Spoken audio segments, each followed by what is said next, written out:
angiografía, ¿no? El procedimiento en este caso exclusivamente ya sea en la arteria o en el corazón. Por eso que nosotros utilizamos un intensificador de imágenes. ¿Qué significa eso? Un intensificador de imágenes que me permite ver en tiempo real inclusive el movimiento. Así como esto fue clave, este tipo de estudio en las primeras décadas del siglo XX para también el primer prototipo de un televisor. Como ustedes saben, el televisor también se ve las imágenes en movimiento. Y como ven ustedes, por eso que también se le llama esta técnica radiológica también intervencionista, porque básicamente lo que se hace. Y por último, las técnicas de medicina nuclear, tanto el SPECT y el PET-CT, me permiten un poco más ver la parte molecular, como hemos ido discutiendo en algunas clases, porque por ejemplo puedo hacer el diagnóstico de una vasculitis, ¿no? La ecografía, la angiotomografía, la angioresonancia no me hace diagnóstico de vasculitis. En cambio, esas técnicas me pueden hacer diagnóstico de vasculitis, cosa que con las otras. Entonces, un poco más va para la parte molecular. Entonces, vamos a ver primero la ecografía del sistema vascular. Una cosa importantísima que no debemos olvidar ustedes, que empezamos siempre con la ecografía bidimensional. Es una cosa importante no olvidarse. Esto está, por ejemplo, en un corte longitudinal. Y vamos a ver las características tanto de la arteria como la vena. Para empezar, no se olviden que la arteria tiene pulso, por eso vamos a emplear dentro de esta técnica la modalidad del Doppler pulsado. Entonces, como justamente viene Doppler pulsado por el pulso, pues vamos a ver tanto el sístole como el diástole, cosa que la vena no tiene pulso, es una cosa muy importante. Entonces ustedes, antes del Doppler pulsado, por ejemplo, teníamos que utilizar algunas maniobras que todavía lo seguimos mencionando en la clase, por ejemplo la maniobra de compresión, la maniobra de Valsalva, con la finalidad de poder ver cuál es la arteria, cuál es la vena, porque ustedes se dan cuenta, tienen casi la misma morfología. La diferencia muchas veces es que la arteria no siempre tiene menor diámetro, pero la arteria, como ven ustedes, por ejemplo, es la arteria carótida a nivel del cuello, se coloca el traductor al nivel del cuello y podemos ver las diferentes capas. Entonces, la capa desde la parte más interna hacia la parte externa, tenemos en la primera capa, si ustedes se dan cuenta, se le conoce como la íntima.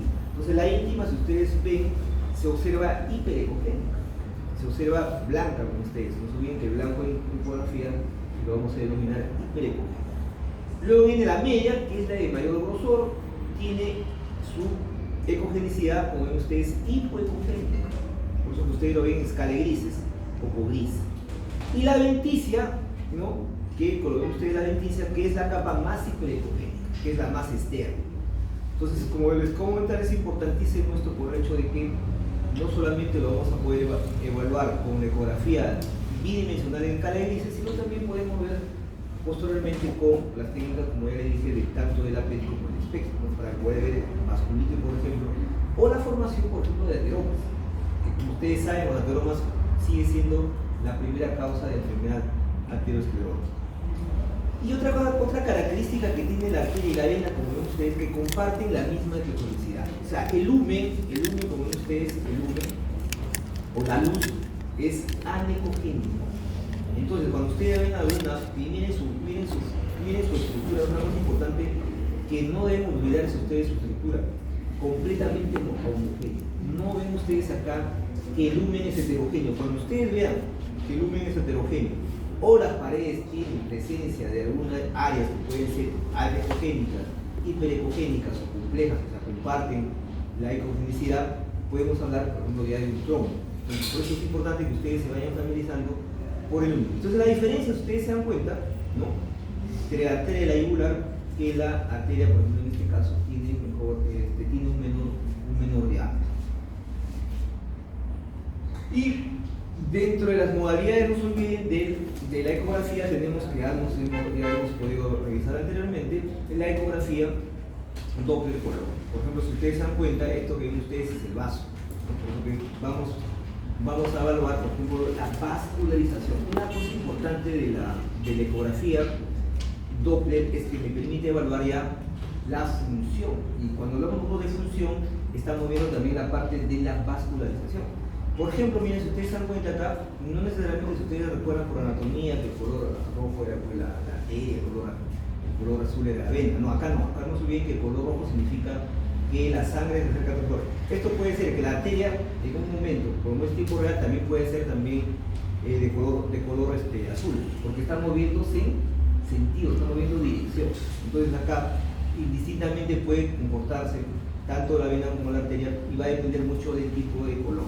Entonces, lo que está moviendo acá es dirección. Por ejemplo, si ustedes tienen acá una estenosis de la arteria, por ejemplo, si tenemos acá una estenosis, vamos a ver que va a cambiar la dirección. Va a haber una mayor resistencia.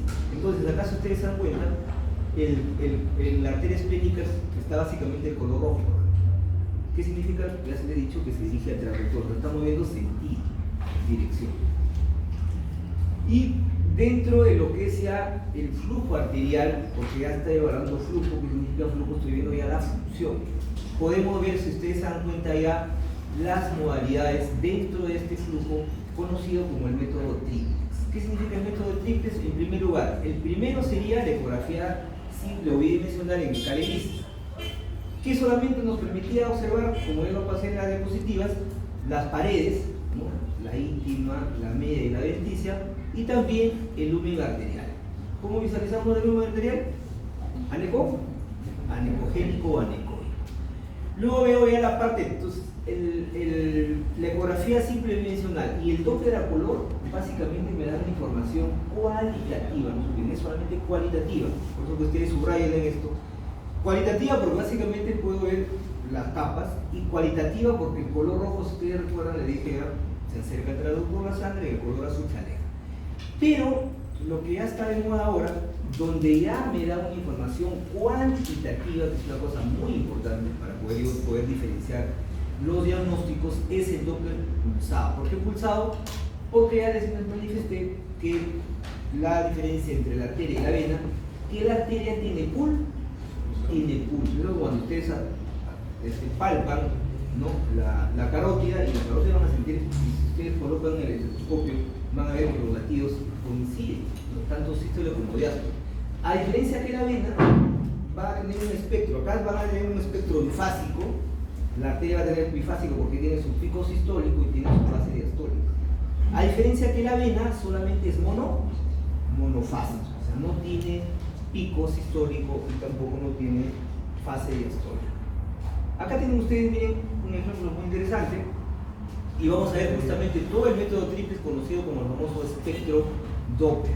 Entonces va a ser la sumatoria de la imagen bidimensional en escala de grises, como ustedes están viendo acá en escala de grises, el Doppler a color, por ejemplo acá miren, el Doppler a color, ¿qué significa? Que yo a este nivel, por ejemplo, coloco el traductor no solo tiene esta forma, coloco en el cuello, por ejemplo en la carótida, y me genera con ustedes este espectro conocido como el espectro Doppler. Entonces tiene su pico sistólico que coincide en la parte inferior, por ejemplo acá no se nota, pero coincide con el EKG. Entonces vamos a ver justamente el pico sistólico y lo ponen ustedes la fase diastólica, también conocido como flujo diastólico, que si ustedes recuerdan es la que tiene mayor tiempo, ¿no? Entonces siempre va a coincidir. Entonces es muy interesante la forma que ustedes se familiaricen, porque vamos a ver, en una estenosis, ¿no? en una trombosis se va a modificar el espectro Doppler y eso me va a orientar para poder hacer un diagnóstico mucho más preciso. Entonces, sabiendo yo la ecografía dimensional en escala de grises, el Doppler a color que me dé dirección, que me dé flujo, y sabiendo también el espectro Doppler que ya me da una información cuantitativa, ¿qué me da información cuantitativa? Me da la velocidad, me da el índice de resistencia, que es una cosa fabulosa, porque me va a decir, tanta resistencia me ofrece, por ejemplo, en un segmento de una arteria, por ejemplo, y vemos si que realmente la resistencia es mucho mayor, y eso me dice que es una obstrucción completa, es una obstrucción parcial, y que me ayuda también con ustedes para mejorar el proceso. Entonces ahí tienen ustedes, miren el análisis espectral, ¿no? ¿Se acuerdan que el índice básicamente está representado con el ciclo cardíaco? El ciclo de diástole, que me dice la velocidad. Entonces no se olviden, ¿cómo puedo yo evaluar el Doppler? Porque el Doppler fue un físico francés, Henry Doppler. No fue premio Nobel de física porque no, en esa época no se premiaba el efecto. Él observó el efecto Doppler entre los planetas. Pero ¿quién me da el movimiento de la velocidad? Me da dónde, mejor dicho, van a reflejarse los sobre los hematíes, porque los hematíes están en movimiento. Por eso que ustedes se dan cuenta, puedo yo medirlo en centímetros por segundo. ¿Qué más también me da? El componente como ustedes, el tiempo en segundos. Si ustedes recuerdan, miren acá,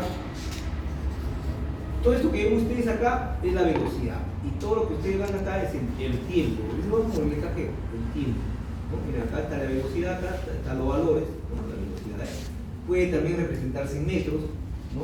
Puede también especialmente en centímetros. Y como vemos la morfología que yo puedo hacer, diagnóstico de trombosis, de estenosis, puedo hacer ya malformaciones arteriovenosas, diagnóstico de embolismo pulmonar. Entonces me ayuda mucho para hacer un diagnóstico mucho más preciso.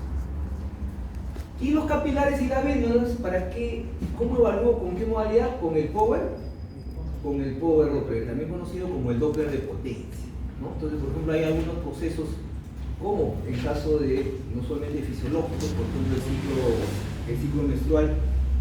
Vamos a ver todo el ciclo menstrual, la fase estrogénica, la fase progestacional, y vamos a ver cómo va a comportarse el folículo dominante, el cuerpo amarillo, hasta llegar al cuerpo lúteo, que no se produce la fertilización.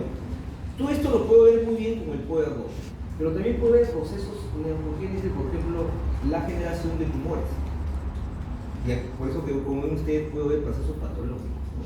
Desde benignos hasta también malignos. Por ejemplo, benignos, una colecistitis, yo puedo evaluar perfectamente cómo se está produciendo a nivel de la pared de la vesícula. Eso lo vamos a ver cuando hagamos la parte de hígado, vesícula, biliar, páncreas y vías extrahepáticas.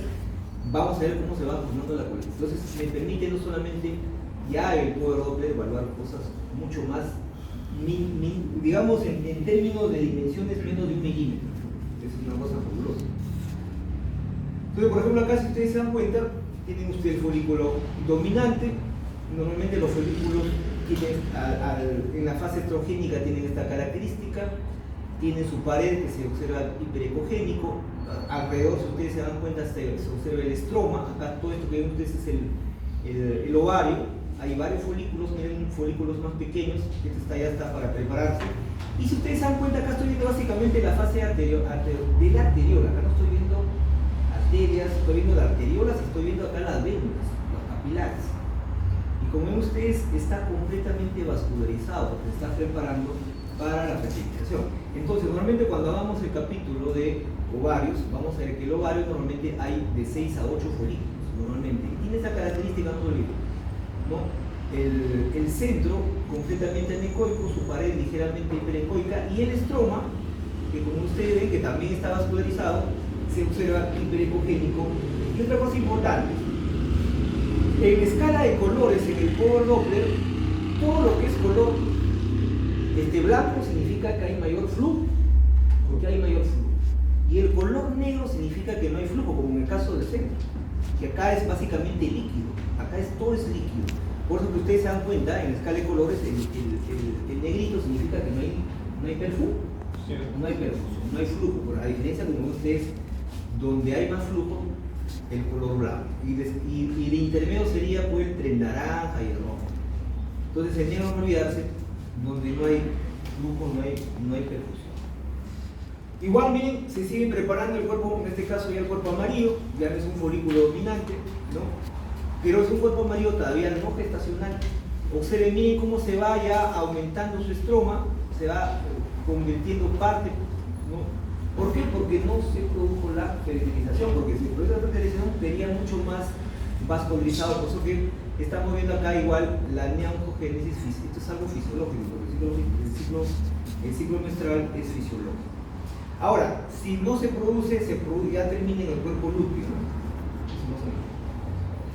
Pero también puedo evaluar con ecografía una cosa importantísima, que fue pregunta el año pasado en el ENAM, ¿no?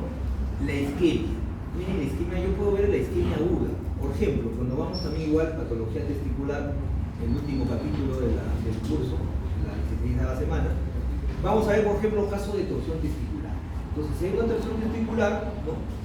Se tuerce a nivel de las arterias epididimales, del epididimo, y significa que no hay flujo. Entonces, la torsión puede producirme una isquemia. ¿Quién me va a dar la isquemia? Muy bien, el ecodoppler. ¿Qué también puedo ver yo? Parénquima, las vísceras, por ejemplo, el vaso, puedo ver el hígado, puedo valorar también los riñones, para ver caso de trombosis.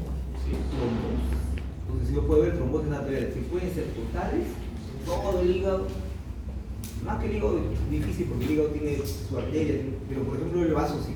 El vaso puede producir una trombosis total. Entonces no ven que solamente tienen ustedes la arteria esplénica. Pero también pueden ser cementarias, porque la arteria esplénica se divide también en arterias cementarias. Entonces también puede ser. Igual también en el caso del riñón. Se puede trombosar la arteria renal y me produce una trombosis completa. Pero también se puede trombosar algunas arterias cementarias. Entonces es muy importante. Y la ecografía me puede valorar también, porque ustedes se dan cuenta de la ecografía, también me da una información morfológica. No como la tomografía, no como la resonancia, pero sí me da una información morfológica. No con tanta resolución. Entonces yo sí puedo decir qué segmento está comprometido por isquemia, ¿no? De la misma manera, por ejemplo, si ustedes quieren ver en una solución distinta, las próximas semanas vamos a ver ya sistema digestivo. Miren, ya estamos ya a mitad del curso, ¿no? El tiempo pasa volando. Entonces, yo puedo, por ejemplo, ver, se produce una isquemia intestinal, una obstrucción intestinal, disculpen, entonces puedo ver la pared. ¿Se acuerdan que les hablé de la pared? ¿La pared tiene perfusión? Sí. Perfusión. Entonces yo también puedo valorar si la pared está isquémica. Entonces corroboro, porque el primer método de elección para ver obstrucción intestinal es la radiografía simple de abdomen. Entonces vamos a ver la próxima semana que regresamos nuevamente a la radiografía simple. Entonces, por ejemplo, miren la perfusión renal, lo que les comentaba, ¿no?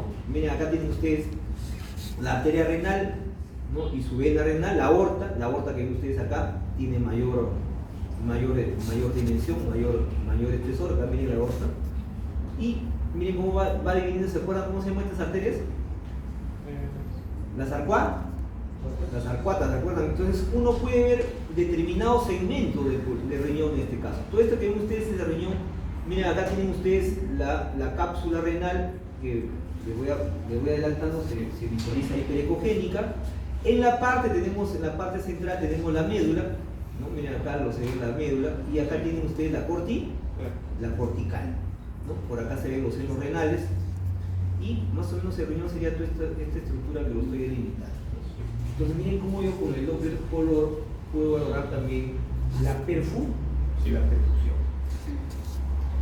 Y caso de las venas, ¿no? Las venas tienen casi la misma, ya les manifesté, ¿no? También tiene su capa, ¿no? La lenticia, la íntima, pero no se visualiza con mucha resolución, por ejemplo, como si la arteria, ¿no? Por eso que ustedes se dan cuenta, se ve como si fuese una sola entidad, ¿no? Porque, como ustedes saben, no tienen la función como la tiene la arteria, ¿no? Entonces, pero su diámetro es mucho mayor, generalmente, no siempre, generalmente, ¿no? Es de mucho mayor diámetro, pero comparte, como ustedes ven, similitud respecto a la ecogenicidad de su contenido. ¿Cómo se ve? Anecogénico o anecogénico. Si más o menos le va a poner por ejemplo, acá tienen ustedes la vena yugular, ¿no? Y la carótida. Y cuando realizo yo el Doppler pulsado, ya hemos visto que es el Doppler pulsado, miren, acá tienen ustedes una ecografía bidimensional, ¿no? El lumen, coloco acá yo el traductor y observen, tiene el espectro es monofásico. Y una cosa importante, si ustedes se dan cuenta, la velocidad, miren, puede llegar máximo hasta 20. En el caso de la arteria se duplica, se triplica. Siempre medido la velocidad en centímetros por segundo. Entonces uno cuando hace también con la respiración esto podría cambiar. Pero en general su espectro esto se le conoce como monofásico. En cambio el caso de la arteria, ven ustedes el pico sistólico, ¿no? La fase diastólica, por eso se llama bifásico.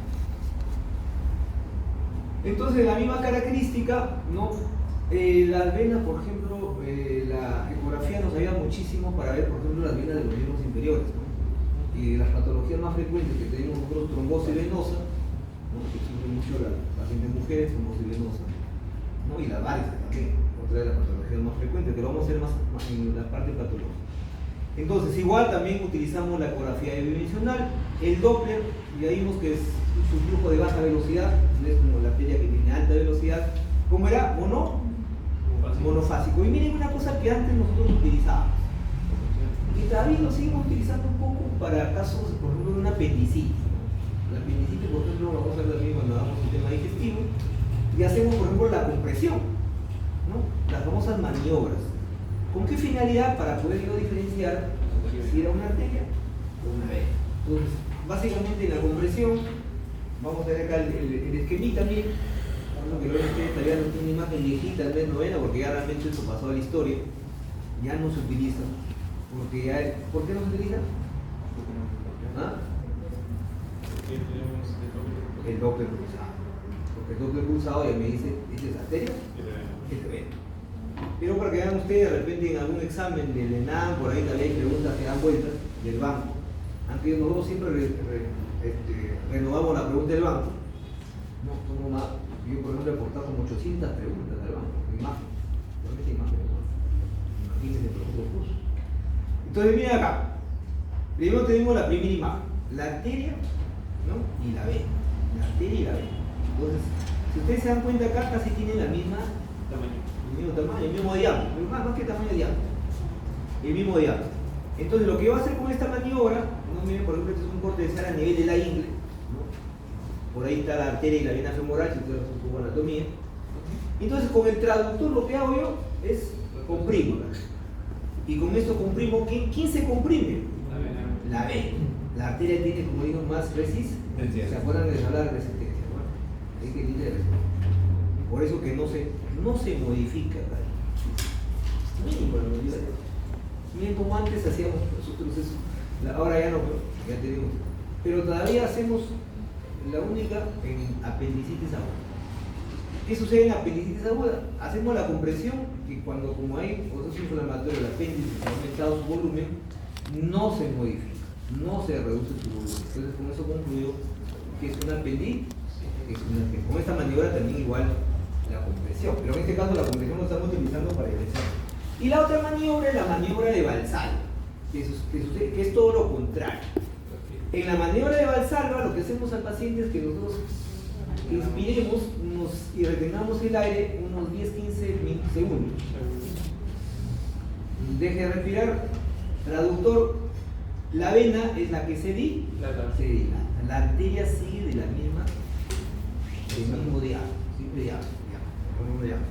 Por ejemplo, a este nivel, a nivel de, por ejemplo, del abdomen, la vena y la arteria, entonces acá este sería la aorta. La aorta más o menos a nivel del abdomen tiene 2.5 centímetros y la vena tiene 3 más o menos, 3 centímetros. ¿Qué vena sería? La vena cava inferior. Entonces hacemos esta maniobra y la vena, pues, en este caso la vena cava inferior, pero igual, como ya les dije, pues, ¿quién ha sustituido? El Doppler pulsado. Bien, el Doppler pulsado. El Doppler pulsado. Luego tenemos la angiotomografía. La angiotomografía, la diferencia con la ecografía ya les hemos manifestado. Un Doppler a color con Doppler pulsado está aproximadamente en buenas manos porque tiene que ser operador dependiente, tiene que ser muy bueno. Está en promedio entre 150 a 200 soles. Una angiotomografía está a 700 soles porque el contraste también cuesta. El contraste está aproximadamente 100, 150 soles, solamente el contraste. Se utiliza aproximadamente entre 80 y 100 mililitros. Se inyecta por viento venoso. Entonces, ¿qué voy a ver básicamente acá? Puedo ver las arterias, la vena, básicamente veo la perfusión. ¿Cuál es la ventaja del angio-TC? La resolución. Observen la resolución. Acá yo puedo ver, por ejemplo, muy bien, ¿no? Está con contraste, no se olviden, todavía se siguen equivocando. Por ejemplo, el número 1 viene a ser la aorta ascendente. ¿Se acuerdan que lo pasamos la semana pasada? El número 3, la arteria pulmonar principal, el tronco de la pulmonar. ¿Y cómo se divide la arteria tronco de la pulmonar? La derecha y la izquierda. El número 2 es la aorta de seco. Entonces se dan cuenta, y aparte también tiene engrosamiento. Miren, aprovechamos acá para que no se olviden el engrosamiento de la flema. Entonces miren cómo la tomografía ¿no? Y la pleura está engrosada. Entonces, esto podría ser una neoplasia de primera instancia, porque es unilateral. Entonces, pero en general, si ustedes se dan cuenta, la resolución de la tomografía con contraste, ¿qué contraste utilizo? El iodo. El iodo, si ustedes recuerdan, está en la tabla periódica. ¿Dónde salió? ¿En el grupo? ¿100? 100. Entonces el iodo tiene un número atómico de 53, o sea, tiene un número atómico alto. Ya les he dicho, los que tienen más número atómico, los rayos X, no casi no lo penetran, entonces se absorbe más la energía. Y esa es la razón por qué me da es más hiperdensa. Por eso que, miren cómo me contrasta. Si uno utilizaría el contraste, se vería casi un poquito más que la densidad de los broncos. Acá ustedes se dan cuenta, acá está la carina, está en D5 más o menos. Acá están miren los broncos, bronco derecho y bronco izquierdo. Pero hay una forma de diferenciar, que es el incremento de la densidad. Otra cosa importante, ya que para todos ustedes, en tomografía, cuando hablamos de isodenso hablamos la densidad de los músculos. ¿No? La densidad de los músculos.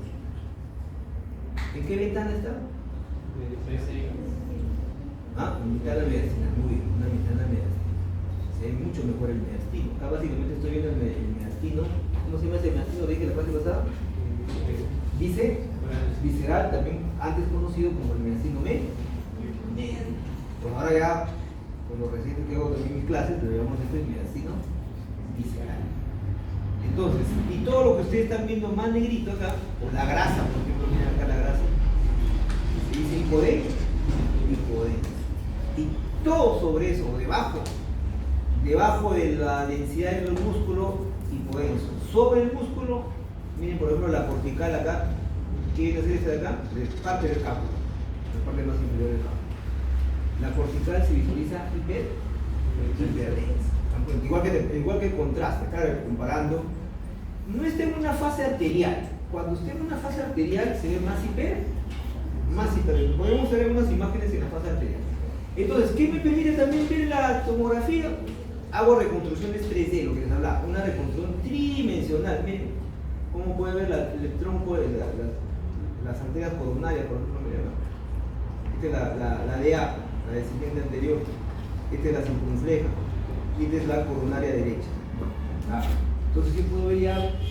También ahora con la tomografía, porque ahora me mejora la resolución, puedo hacer cortes axiales. Miren, puedo ver a cada uno de ustedes acá. Esto se llama, la forma de presentación se llama el famoso MIP, de máxima intensidad de proyección. Miren la resolución, cosa que no me lo da el ojo, no me lo da el poder ojo.